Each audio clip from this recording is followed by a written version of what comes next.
Maaga pa ba? Maaga pa ba? Wala. Wala na ako sa utak ko. Wala akong tulog. Okay? Siyempre, ano lang ito, kwentuhan lang. Hindi naman kayo iba. Siyempre, I was excited. Hello, Marina, baby. I was thinking of the special day today. So I wasn't able to sleep well. And then, excited ako. Siguro, nadinig nyo naman yung inaugural message ko kanina. Ito ang mga priorities na gagawin ko bilang governor. And, governor na ulit. Bayan. Apat agad ang pinirmahan. Oo naman, executive order. Considered urgent. Okay, so which means, nung executive order ko kanina, naipulong na yun, so well-prepared yun. So, hindi drawing yun. So, yan ang mga priorities ko. So, we'll make this informal. Magtanong lang kayo, kahit ano, basta kaya ko. Walang lokohan, ha? No bashing, please. Biro lang. You're all my family. Oh, sino?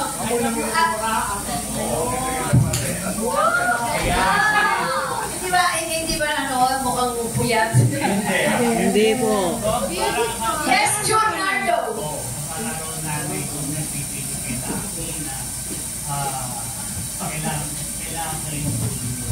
Your energy.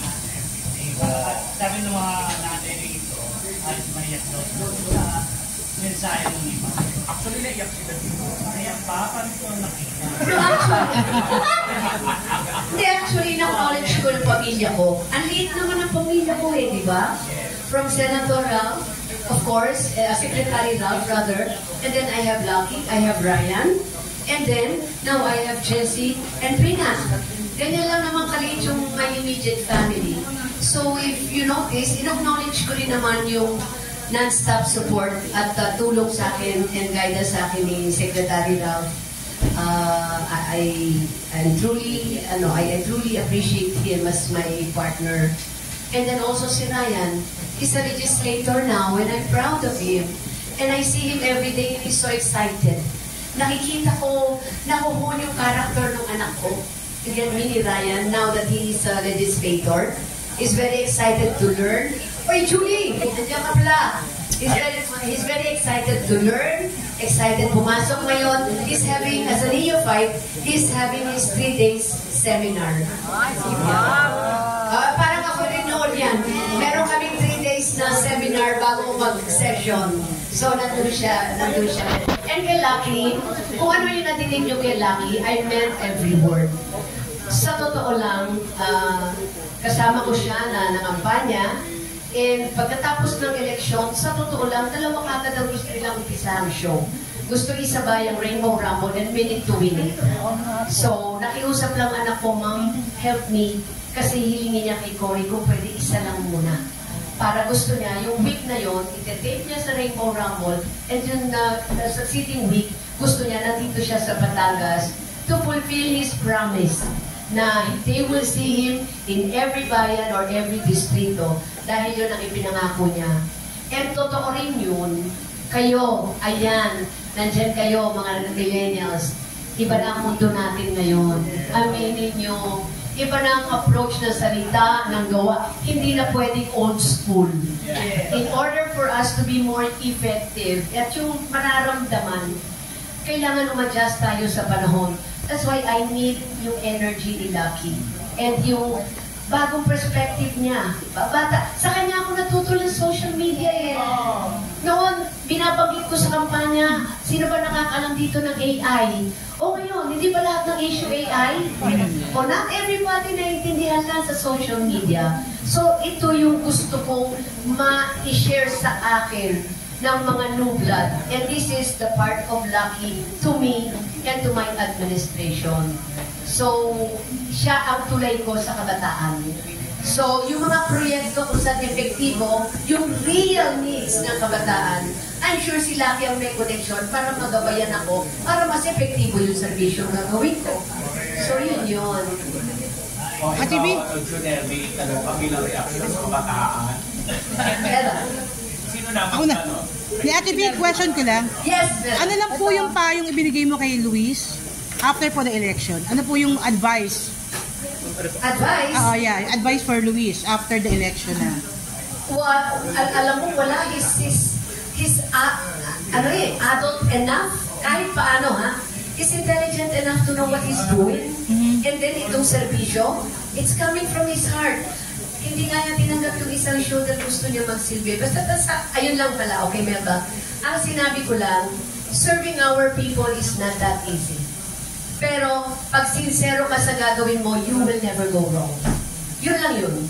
So, it's should all come from the heart. Kasi pwede mong gawin lahat, pero pag wala, yung beneficiaries mo, yung tao mararamdaman ka, they will imbibe it na hindi totoo.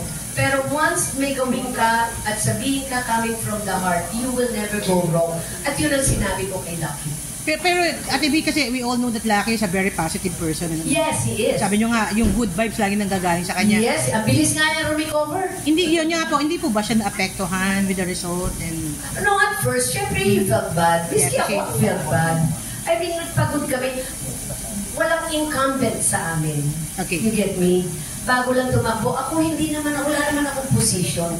So, talagang tinrabaho namin kung ano trabaho ng isang tao na nangangampanya para magkaroon ng posisyon. So, syempre, when he lost, we all felt bad. But the thing is, he's very positive na. Yes, Ang bilis niya recover. You know what he said? Ilalagay ko lang to part of my learnings. right. Yun ang sinabi niya sa akin. Sabi ko, son, I feel, no ma'am, it's okay. Yeah, it's sad. But this will be part of my learnings. Tama. You know, and I know what to do next. I will fulfill my promise to the Batangueños. That's what he told me. And look, he's having his show now. Yes, right. Nag-rainbow rumble na ulit, di ba? So yun lang naman ang importante. Maraming salamat po. Thank you, Yes, Ate B. Melba. Thank you. Janelle. Ate Aster! Nanonood ako lagi ng ano mo, ha? Ng vlog. At babalikan kita dito. Talagang dito. Magdaan pa ba ako ng microphone? Oh, sige, Ate Aster. Anyway, kanina while we were watching you habang nag-speech ka, anyway, we couldn't help ourselves. Hindi ko alam kung reminiscing yung kumadre June. Kasi kanina parang naiiyak kami sa ano mo. Di ba parang it's so ano talaga. Di ba? I don't know. Hindi lang yung we are so proud of you. Ang layo-layo na ng narating mo. Parte ka ng chosen one.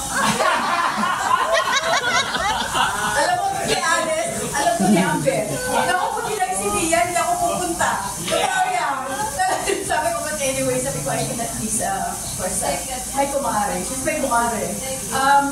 Love na love ko rin to. Alam niya yan. Di, ang gusto ko lang itanong sa'yo, kasi like kanina, like what I said earlier, we are so proud of you. We are so proud of what you have become. And tatlong taon ka rin nagpahinga sa politics. And then, now you're back where you find it, where you actually truly belong. So how does it feel?